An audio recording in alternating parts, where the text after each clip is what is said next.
Bẹ̀rẹ̀ ìrìn àjò rẹ nípa fíìmù àti eré àgbéléwò lónìí ní Rare Edge Film and Art Academy lọ́dọ̀ àwọn akọ́ṣẹ́mọṣẹ́. Wá kọ́ ẹ̀kọ́ nípa bí a ṣe ń lo ìmọ̀ ìgbàlódé tòde òní nípa bí a ṣe ń gbé sinimá.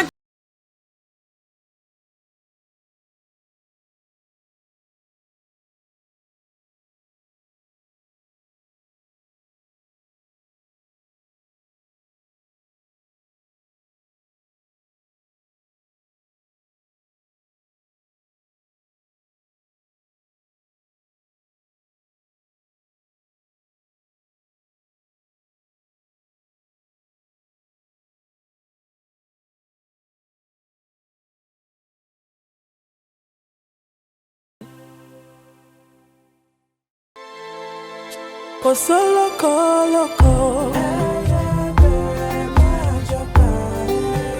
Kò sólókò dóko. Kò sólókò lóko. Àìsílé olóngìní ilé di ilé èkúté yìí. Ṣebí wọ́n ní bọ́lọ́jẹ́ ò bá kú oríta ò léwu. Koríko ayé ṣòro ẹni a ní kó kíni lẹ́yìn ló fẹ̀gún sọ́wọ́. Àṣeun dúpẹ́ lọ́wọ́ ẹni tó ń ṣe ni tó tún ń gbà ní. Ẹni a ní kó fẹ́ ni lójú tó bàtà sẹ́nu. Ètùmàrè gbà wá lọ́wọ́ àfojú fẹ́ ni ọ̀wá. Kò sólókò lóko. Sólókò dóko. Kò sólókò lóko.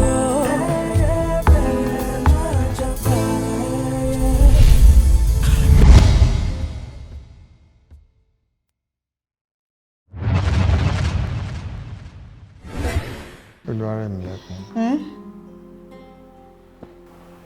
Junior. Ìyẹn dáàdì ẹ̀. Junior was murdered this morning.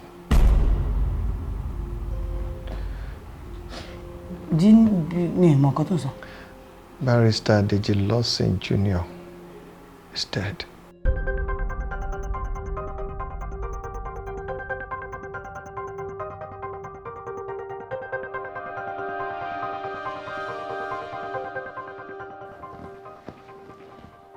Well, daddy.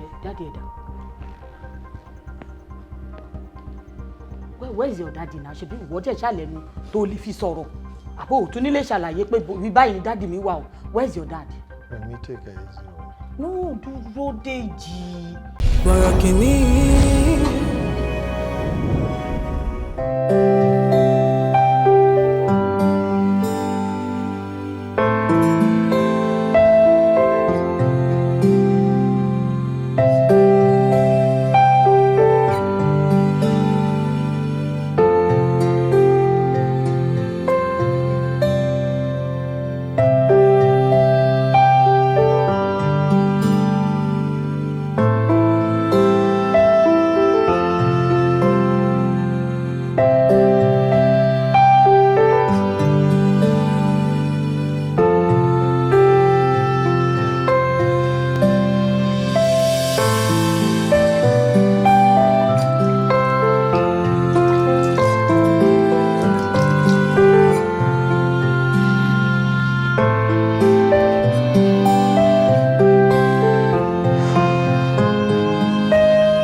Dèjì.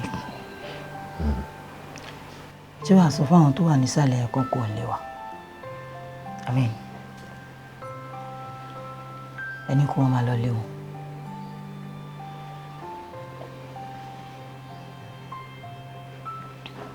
Ta ló ti invite wọn náà in the first place?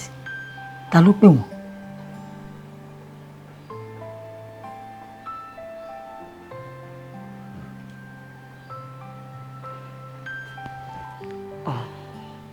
Who is calling me? Go down.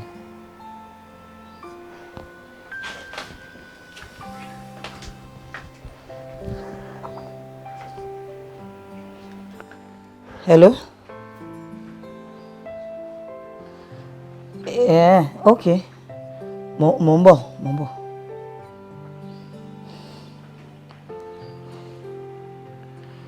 Mo fẹ́ lọ bọ́ra mi sálẹ̀.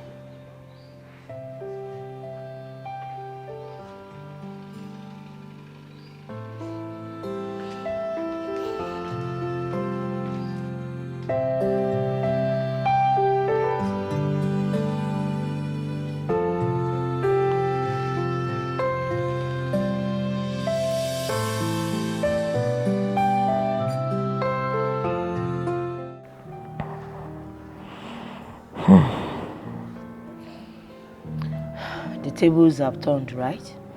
Well, èmi ò ní sọ eléyìí di session o. I just want to be in peace.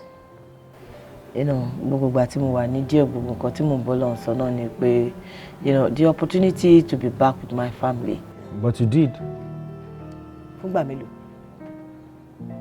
I mean, this is more like tábà ní wípé wọ́n fi emotion èèyàn ṣeré. Bí ìgbà t'Ọlọ́run bá ń toy pẹ̀lú emotions mi ni. And sometimes I just want to ask God, are you bored? Remi? Yes, like I should ask him pé Ọlọ́run ẹjọ́ ṣé wà bored ni? Because t'Ọlọ́run ò bá wà bored. Kọ̀ọ̀kan ní jókòó now. Kó dẹ̀ jẹ́ pé ohun t'Ọlọ́run dẹ̀ máa ní pókù tó ń fẹ́ ṣe fún mi is to pick my children one by one. That's getting too much. It is not. Okay, wọ́n nǹkan tó ṣẹlẹ̀ sí mi now. Mélòó ni mo bí? Ó fún mi lọ́mọ. Ó tún gbà. It's just like èmi náà fún ẹ ní nǹkan sí kí dẹ̀ tún gbà padà lọ́wọ́ ẹ̀. Why it's not about taking it easy. O gbọ́ nǹkan tí mò ń sọ ṣá kí n fún ẹ ní nǹkan kí dẹ̀ tún gbà padà. Okay, nígbà t'Ọlọ́run mọ̀ pé kì í ṣe tèmi. Tó mọ̀ wípé kò láǹfààní tó fẹ́ ṣe fún mi. Tó mọ̀ wípé mi ò nídìí àwọn ọmọ yẹn. Kí l'Ọlọ́run ṣe àwọn ọmọ tí mò ń sọ ìfún mi fún. Remi, eléyìí ti ń pọ̀ jù. Ikú pọ̀jù. Ó ti ń pọ̀ jù. Níṣojú ẹ̀mí mi gangan. Take it easy. No, ẹ bá mi béèrè lọ́wọ́ Ọlọ́run kí ni mo ṣe fún tí mo fi deserve gbogbo wípé kọ́ ọmọ máa tọ́jú mi kú. Take it easy. Mo wá dé látẹ̀wọ̀n tán. I mean, ó dúró bí ìgbà t'Ọlọ́run dúró ni pé ìgbà tó bá wá ṣẹ̀wọ̀n tán ìmí tún wà ńlẹ̀ o tó ju ibi tó ti ń bọ̀ lọ because that is the story of my life. Bí mo ṣe rí nìyẹn. Kí ni mo ṣe f'Ọlọ́run gogogogogogogo tó fi ní pé kọ́rọ̀ mi kó dà báyìí. Ẹ bá ń bí náà ẹ lè béèrè lọ́wọ́ Ọlọ́run pé kí ni mo ṣe f'Ọlọ́run gangan tó fi pa mí lọ́mọ. You don't get it. Ó wá dúró, mo wá dé látẹ̀wọ̀n. Mo wá bẹ̀rẹ̀ sí ní rí òkú ọmọ wá kú lójú mi pípípí. As if pé ìyí tí mo rí yẹn ò tí ì tó. As if that was not enough. Àṣẹ tó tóbi jù mí lọ, ó sì máa padà wá ṣẹlẹ̀ sí mi. So kí wá ni mo dé? What did I come back to? Because I wanted to come back to my family in one piece. So where is the peace? Nígbà tí Ọlọ́run pa mí lọ́mọ, one by one, náà kò lè tó. Torí ìbéèrè wà f'Ọlọ́run ọba. Ẹ bá mi béèrè lọ́wọ́ ẹ̀. Kí ló dé tó fi pa mí lọ́mọ? Okay. It cannot be okay. Ẹ bá ń béèrè lọ́wọ́ Ọlọ́run. Kí ló dé? Kí ni mo ṣe fún tó fi ń pa mí lọ́mọ?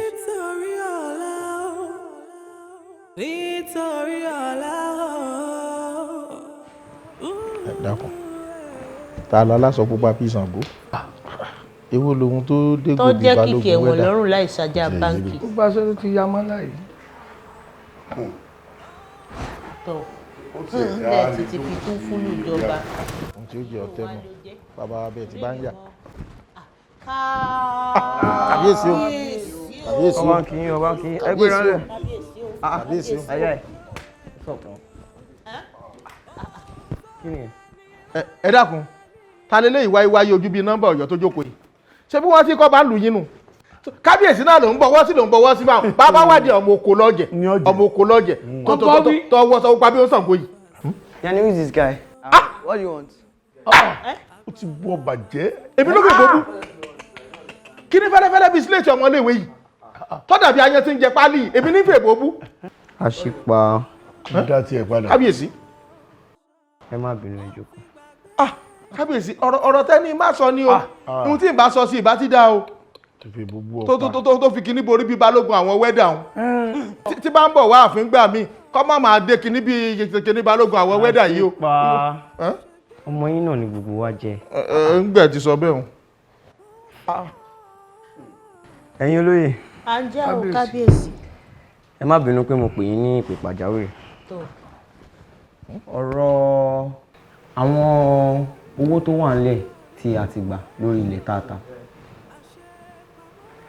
tààtà ni mo fẹ́ kí a mójútó. Kókó sì ń bẹ lẹ́fọ̀ọ́. A lè máa wo owó yẹn kó máa mílẹ̀ kí a má lè fi nǹkan ká má fi lè ṣiṣẹ́ nínú ìpapọ̀. Ó dábẹ́ kábíyèsí. Kábíyèsí ohun tí èmi ìbá kàn dá lábàá ni pé irú àṣẹsílẹ̀ owó ilẹ̀ wọn a lè kó sórí ètò ọrọ̀ ìlera àti ètò ẹ̀kọ́ irú àwọn nǹkan amáyédẹrùn báwọn ní mọ́ jẹ́ kí ìlú tòrò tí sì máa jí ó dùn àbí ẹ ti rí mo wí. àmọ́ ìyálòdì mo ń jẹ́ kábíyèsí. ilé ìwé mélòó la fẹ́ kọ́. àbí. kí pọ̀ jù. àbí. hospitals mélòó la fẹ́ kọ́. ṣé a máa pọ̀ jù ní. Ọlọ́run má ṣe wá lálá rẹ̀. ìlú ti ń gbòòrò kábíyèsí. èmi wò pé ká tó fẹnu kò lórí nǹkan tá a fẹ́ fi owó yẹn ṣe kẹ́yìn olóyè kọ́kọ́ lọ jókòó náà kẹ́ ẹ wo àwọn nǹkan míì tá a lè kó owó yẹn sí so that tá a bá tiẹ̀ kọ́ ilé ìwé tá a kọ́ ilé ìwòsàn ibi tó bá kù sí we can divert the money into other stuff. sọ̀rọ̀ mi yẹn. tó bá láṣẹ ọjà rẹ. ẹ wo nígbà kábíyèsí tiẹ̀ ti ní kí àwọn olóyè ká lọ yanjú ẹ̀ láàrin ara wa yìí a lè farabalẹ̀ sọ nígbà tí kókó ọ̀bá sílẹ̀ fọ̀ mọ́ ọ̀rọ̀ ìwòsàn tẹ́ ẹ sì sọ̀hún kéèyàn tètè mójútó ọ̀rọ̀ ìwòsàn ni kọ́mádìgbà téèyàn bá kú ní ìjòkó tán kó jẹ́ pé ńgbà tí ìgbà náà làrùn ọ̀wà séèyàn téèyàn ò ní ríbi tí wọ́n ti tọ́jú èèyàn. sọ̀rọ̀ ìwòsàn kankan gbọ́ sí kábíyèsí ti sọ̀rọ̀ pé kájọ lọ foríkorí bí ẹ bá kọ́lé ìwòsàn àwọn aláìsàn máa pọ̀ ńlù ni. ẹ̀yin kábíyèsí ó dàbí ẹni pé àmì tí mo ṣe lẹ́ẹ̀kan ìyìn ráwọn yòókù kò sàmì sí òdò mọ́ wọn nù ni. lukosi a ó lè gbé owó tó kúnlẹ̀ á fi ṣe nǹkan mi. ẹ̀yin ò dáa. Borokini.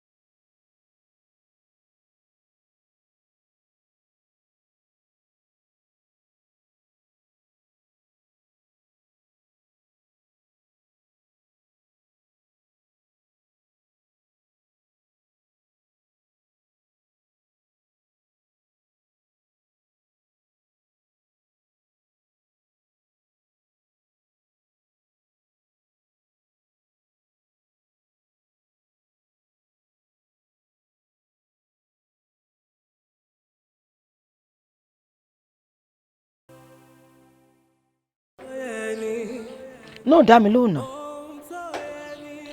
ó mọkọ ó sọ di játijàti àwọn ọmọ tàbí náà àmín wọ́n ṣe bá ṣe ń bí wọn bí ìgbà tí wọ́n pé bá ṣe ń bí wọn ni wọ́n kú ìkan ògbé kan ìkan gbogbo ẹ̀kọ́ dàrú ni látòrí bọ̀rọ̀ yìí tó péré lọ́kọ ní Borokini bọ̀dọ́ lóhùn Borokini ọlọ́rọ̀ ẹ̀ náà dà níbo ló padà bá mi dé nípa níbo ní Borokini ọlọ́run ẹ̀ bá àwọn ọmọ tó bí dé níbo ló bá wọn dé.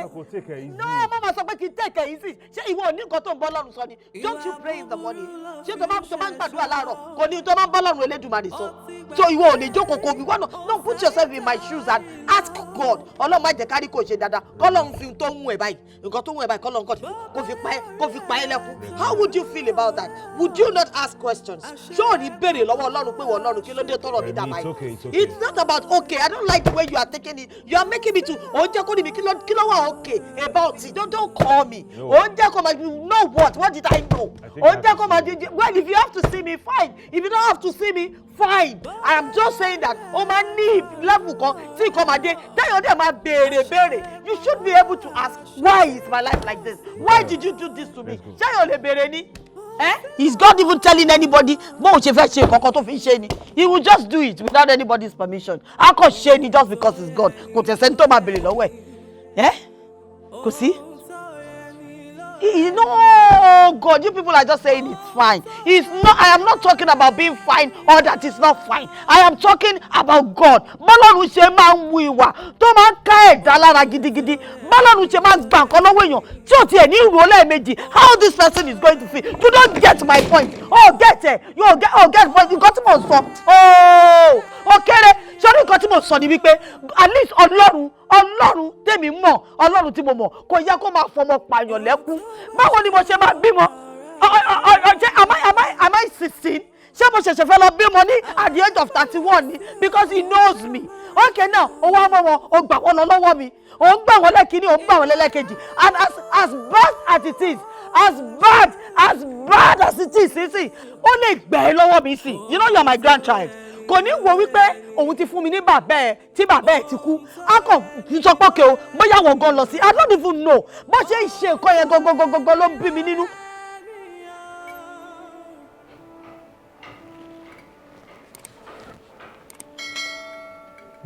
Jason, you have to eat something.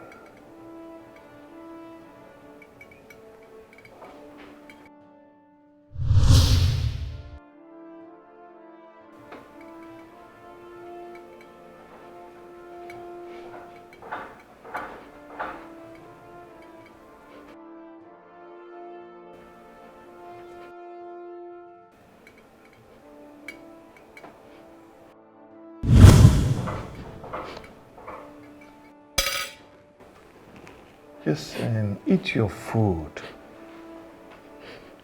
You're not my father.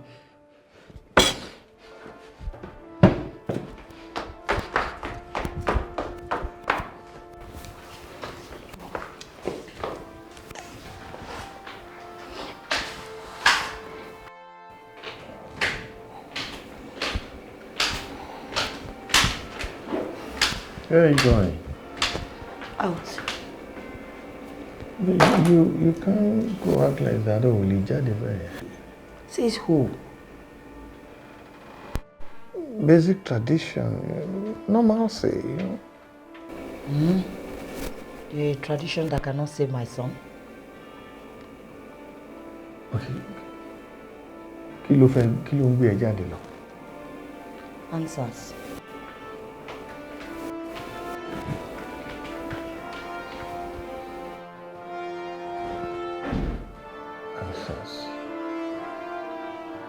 Answers to what? Mr. Deji Lawson, ó pẹ́ yín dé o. Mo mọ̀ pé ìwọ ló ṣiṣẹ́ yẹn. So? Ẹ máa wá òkè last. Tó dẹ̀ mọ̀ pé ọmọ kan tó kù fún mi nìyẹn. Interesting. Èmi rò bóyá lọ́mọ mi síbò mi ni. Kí n rán orí yẹn náà wá báyìí. Amẹ́ríkà. Mo dẹ̀ kìlọ̀ fún yín tó. Come to think of it. Ṣebí Jason lórúkọ boy yẹn. Mo wá ṣọ́pọ̀ máa wà nù yàrá ẹ̀ báyìí. Ó máa relax. Mo fẹ́ kẹ́ mọ̀ bóyá feel. Tí bá yí ọmọ yẹn lọ́rùn. Kí wọ́n snap ẹ̀.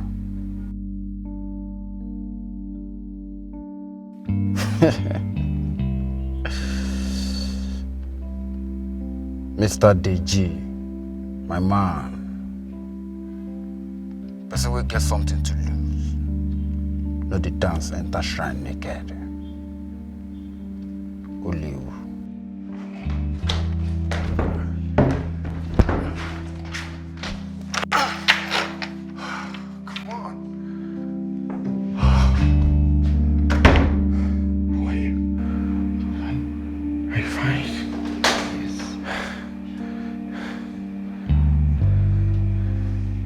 O gbé call mi.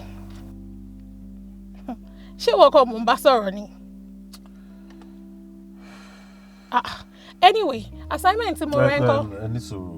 I was not expecting you to talk about any assignments here now. Ṣé ẹ ní explain madness tó ṣẹlẹ̀ ń bẹ̀ yẹn ni? Madness wo nìyẹn? Ẹ jọ̀ọ́, what about Junior?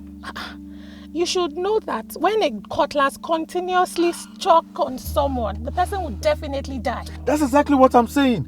Hey, but I was there to save this guy. Mwambe, I could have saved Junior, but he told me to step down. Yes, you have to step down because it might affect gbogbo evidence ta ní. So, because I said that case July fèyàn lọ.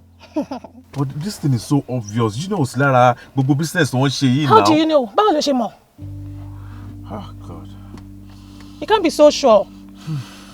Okay, Deji ńkọ́? Mo ti ní kó fọ̀rọ̀ Deji sílẹ̀. I'll handle it personally. I already told you that. So fìyẹn sílẹ̀. Yeah.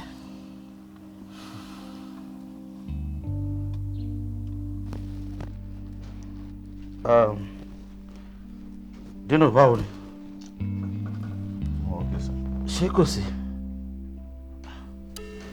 Sir, I am working with a mad woman. Wèrè fọ́nbélé mò ń bá ṣiṣẹ́. Okay, AJ is not a mad woman. Kò kí n ṣe wèrè rárá. As a matter of fact, she is one of the most effective security agents, Tani.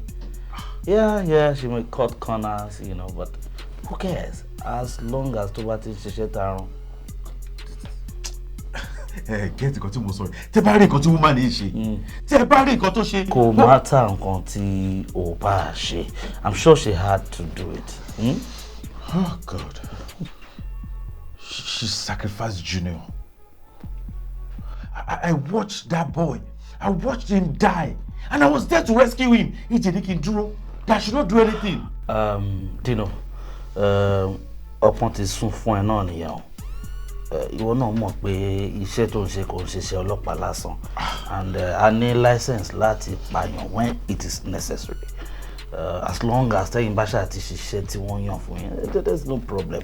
So lọ fọkàn ẹ balẹ̀ ṣùgbọ́n and prepare for more deaths. More death? Yeah, ó tọrọ ló gbọ́ yẹn. Bẹ̀rẹ̀ ìrìn àjò rẹ nípa fíìmù àti eré àgbéléwò lónìí ní Rare Edge Film and Art Academy.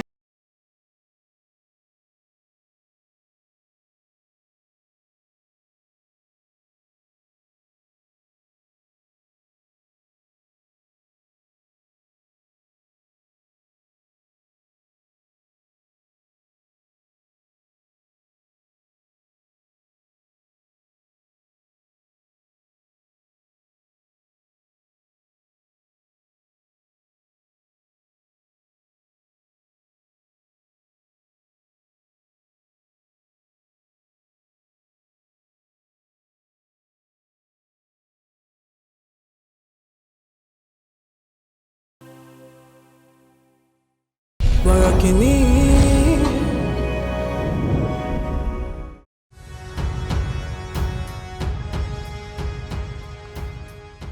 Hold on, ma. I just called to tell you that I'm done with you. Mi ò bá yín ṣiṣẹ́ mọ́. Yes, I'm done.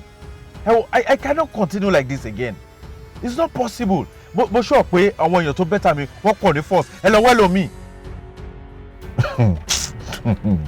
Kí lẹ fẹ́ ṣe? No, kí lẹ fẹ́ ṣe? Ẹ fẹ́ pa mí bẹ́ẹ̀ ṣe pa Junior àbí?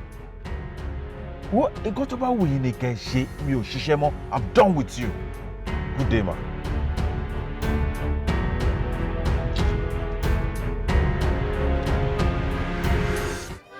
Junior was a great man. He helped my career. Gbogbo ṣe dàbí àlá lójú mi. Ìbànújẹ́ ló jẹ́ fún mi. Ìgbà tá a ṣe bẹ̀rẹ̀ sí máa ṣiṣẹ́ papọ̀.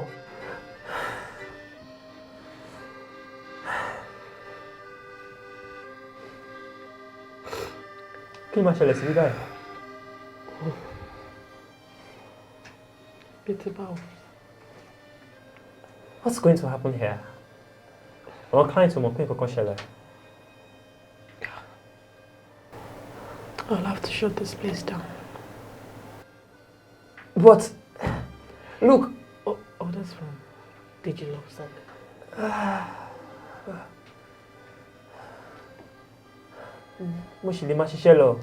I can do it. See, Olowo, this is not my decision to make. Please, you understand. Kí ló máa ṣẹlẹ̀ sí mi báyìí?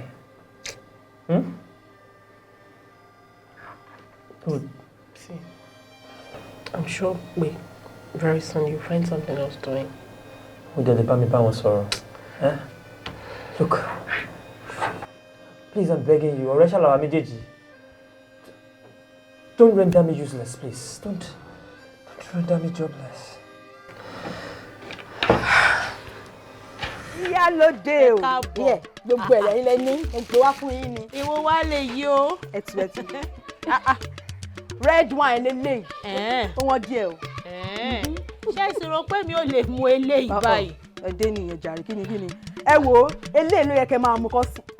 Ó máa ṣe yín ní ògè agbára yín báyìí máa ṣe jọ̀lọ̀jọ̀lọ̀ yàtọ̀ sí àwọn ẹmu àti oríṣiríṣi tẹ́ máa ń pò pọ̀ yẹn. This is very good for your health. Try it. Ó ga o. Ìgbà wo ni máa fẹ́ wá jókòó báyìí lálóde? Ẹ má bínú ẹ jókòó. Ó pẹ́ tí orúkọ wáìnì ẹ lọ. Èyí tẹ wá ká wa mọ́lé tẹ̀bùntẹ̀bùn yìí ṣé ò wá lé o. Má bẹ̀rẹ̀ ọ̀rọ̀ àbòsí nìyẹn ṣé mi ò dẹ̀ lẹ́tọ̀ọ́ àti wá kí n mú. Rárá o ìsọ bẹ́ẹ̀ o pínrín n ò wí bẹ́ẹ̀ o. Tàìlé wá kiri ẹni ti jẹ́. Báwo ni o ṣe ní jẹ́ àtìgbà tó ti yọ mí lórí oyè báyìí àtọmọdé o àtàgbà o pàápàá jùlọ ẹ̀yin tẹ́jọ́ lóyè báyìí ẹ máa ń wò mí bí àjòjì ni mo ti notice ẹ̀. Èèyàn a máa pé èèyàn àjòjì ńlẹ̀ bàbá rẹ̀ ni bó o wá lè lé o. ẹgbẹ́ ìyẹn lè jàre ẹ̀dẹ̀kú gbogbo ètò ń ṣẹlẹ̀ nílẹ̀ wa yìí o. Àwọn bíi kí náà? Àwọn bíi ti ohun ànìmọ́nì oríṣiríṣi tó fẹ́ wù jáde ní ilẹ̀ pàkóró. Bí ẹni tí ó mọ̀ ní gbogbo ẹ̀ làwa mọ̀. Ẹ wo Lógúndé la mọ̀ rí dúpẹ́ lọ́wọ́ rẹ̀ fún gbogbo tẹ́yìn mọ̀ ń sọ òun ọpẹ́lọpẹ́ Lógúndé lára wa. Olóyè Lógúndé tèmi mọ̀. Bẹ́ẹ̀ ni Lógúndé yìí kan náà. Ó ga o. Àwọn ni wọ́n lọ rè kó gbogbo àwọn awakùsà oníléeṣẹ́ ńláńláńlá wá láti olú ìlú orílẹ̀-èdè wa lọ́hùn kí wọ́n máa bọ̀ ní abúlé wa ní kí wọ́n máa wá wa gbogbo ohun ọrọ̀ àlùmọ́nì wa tí wọ́n máa fi bá ọrọ̀ ajé ìlú ìlọsíwájú. Olóyè Lógúndé wọ́n máa ń sọ̀rọ̀ wá sí yọ́n máa. Lógúndé àfi kó má fẹsẹ̀ lẹ́fẹ̀ẹ́nu kọ́ńjọ́ kan ni ẹnu rẹ̀ báyìí gbogbo kìkì ọ̀rọ̀ ni àwòkọ́ tẹ́nìkan èpo wọn mọ́ lẹ́nu. Ọ̀rọ̀ pọ̀ ọpẹ́lọpẹ́ rẹ̀ lára wa ní ìlú pàkúrọ̀ yìí o.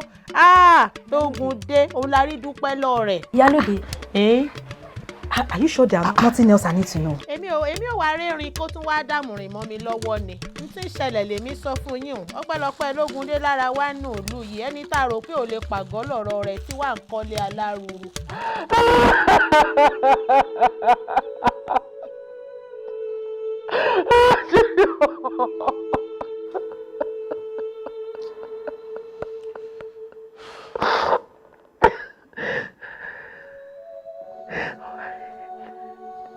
Susan.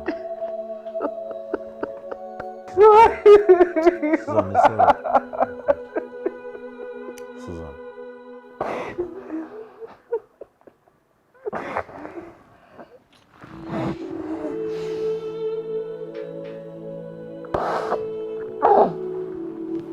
Susan, now, the sit up.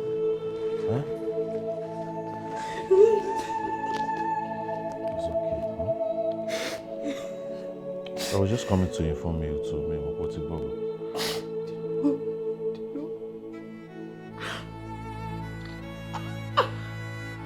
Abandoned him. Calm down, Susan. It's okay.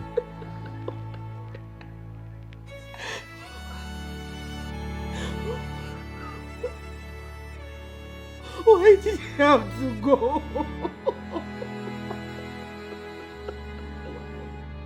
Why? Don't blame yourself, Susan. I want to share be. Once you want her, I demand more. I promise you. It's okay, Mom. But she close, but it's fine. To share. So,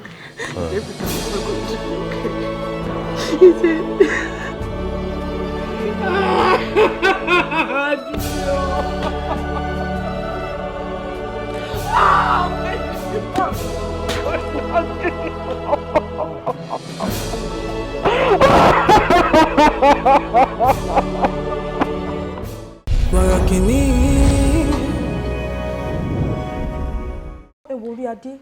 lẹ́ṣẹ̀ kan tí mo ṣẹ̀ yín pàtó sọ fún mi máa tọrọ àforíjì lọ́wọ́ orí adé. ṣé nǹkan tó fẹ́ rí mi sí nìyẹn. ó dùn mí lọ́kàn ni. gbogbo nǹkan tó fẹ́ rí mi sí nìyẹn. kábíyèsí. Dírọ́lá. kábíyèsí. tí ọba pè ẹ́ wá sáàfin mi ò fẹ́ rí ẹ ní ẹnu ọ̀nà ààfin mi mọ́. There's a patient here tí mo fẹ́ mú kúrò níbí. With my own understanding kò sí nǹkan kan tó wrong pẹ̀lú ẹ̀ ó kàn wà ní wrong place at the wrong time ni. Kí lorúkọ ẹ? Lọ́ládé. Lọ́ládé. Yes. But madam kò yẹ kí ọmọ yẹn wà níbí náà ẹ̀yin náà mọ̀ náà. Rárá o mi ò mọ nǹkan kan, má parọ́ mọ́ mi o.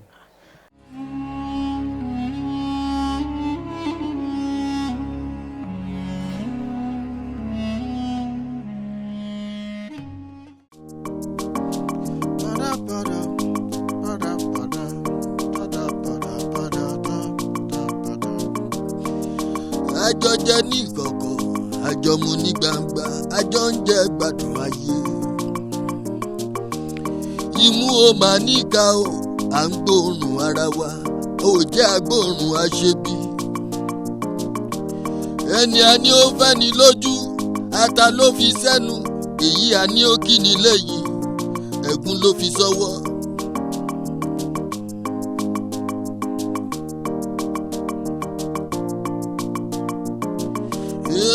ẹni a fẹ́ la mọ̀ a ò mẹ́ni tó fẹ́ ni ara la mọ̀ a ò mọ̀nú yé o ọ̀dàlẹ̀ ọ̀rẹ́ o. ọ̀dàlẹ̀ ọ̀rẹ́ o ọ̀dàlẹ̀ ọ̀rẹ́ ọ̀rẹ́ onírìkíṣí ọ̀rẹ́ onímọ̀ nọ́fìkì ọ̀dàlẹ̀ ọ̀rẹ́ o ìkà ọ̀rẹ́ o ọ̀dàlẹ̀ ọ̀rẹ́ o máa lọ.